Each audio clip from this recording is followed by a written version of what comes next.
తీసుకొచ్చి ఎంబడే గృహ నిర్మాణ శాఖ అధికారులను పిలిపించి ఐటీడీఏ ప్రాంతాలలో గూడాలలో లంబాడి తాండాలలో ఎన్ని ఇండ్లైనా సరే ఆ పేదవాళ్ళకు అదనంగా ఇండ్లు ఇవ్వండి అని మరొక 21,000 ఇండ్లను ఈ ప్రాంతంలో ఉండే గూడాలలో ఉండే పేదలకు ఆనాడు ఇండ్ల మంజూరు అదనంగా చేసి మా ఇన్ఛార్జ్ మంత్రులకు నేను చెప్పడం జరిగింది. ఇవాళ కొలం నేను పోయినప్పుడు అక్కడ ఆ గ్రామ పంచాయతీలో కొలం జాతికి సంబంధించిన ఈ ఆదివాసీలను ఈరోజు మాట్లాడితే ఇంకా కొంతమంది మాకు ఇంకా ఇండ్లు పూర్తి స్థాయిలో రాలేదు అని చెప్పాను.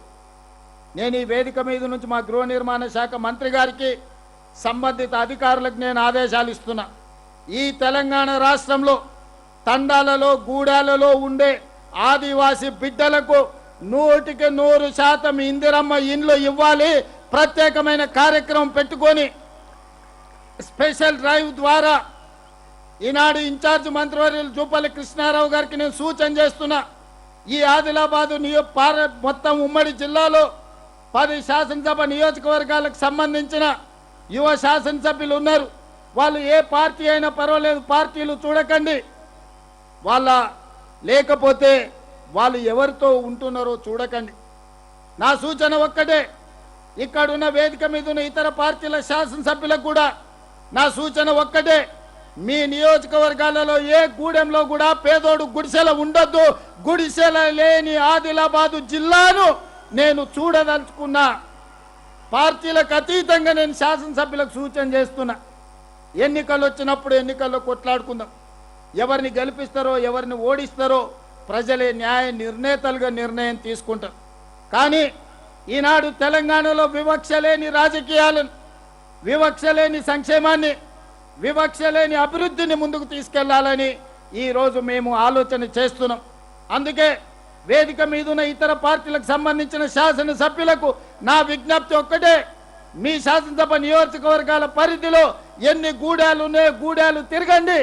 ఈ ప్రతి గూడెంలో ఉండే ఏ గుడిసె కూడా ఉండొద్దు. గుడిసెలున్న వాళ్ళందరికీ ఇండ్లు ఇచ్చే బాధ్యత నాది. ఆ చిట్టా తయారు చేసుకున్న బాధ్యత మీది. ఇన్ఛార్జ్ మంత్రి జూపల్లి కృష్ణారావు గారికి కూడా ఈరోజు నేను సూచన చేస్తున్నా. మీరు వచ్చే అవసరమైతే 4-5 రోజులు ఇక్కడనే గడపండి. రాత్రి మగళ్ళు మీరు తిరగండి. నియోజకవర్గానికి ఒక రోజు ఇవ్వండి. ఆ ప్రాంతంలో ఉండే సంఘాలతో మాట్లాడండి. గూడాలను గుర్తించండి. ఐటీడీఏ అధికారులకు ఆదేశాలు ఇవ్వండి. జిల్లా కలెక్టర్లను నిరంతరము పర్యవేక్షించమని ఆదేశాలు ఇవ్వండి. సంవత్సరం తిరిగే లోపల ఆదిలాబాదు జిల్లాలలో ఉండే గూడాలలో ఒక్క గుడిసె కూడా ఉండడానికి వీల్లేదు. వాళ్ళకు అవసరమైన అన్ని ఇండ్లను మంజూరు చేసే బాధ్యత రాష్ట్ర ప్రభుత్వం తీసుకుంటుంది.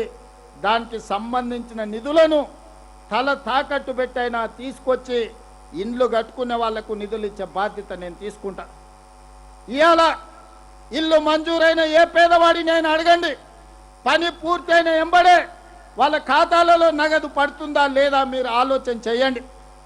ఇవాళ 1,20,000 ఇండ్లు పూర్తయినాయంటే 99% ఇండ్లు పూర్తి చేసుకున్న వాళ్ళ ఖాతాలలో 100% నగదు వాళ్ళ ఖాతాలలో బదిలీ అయ్యింది.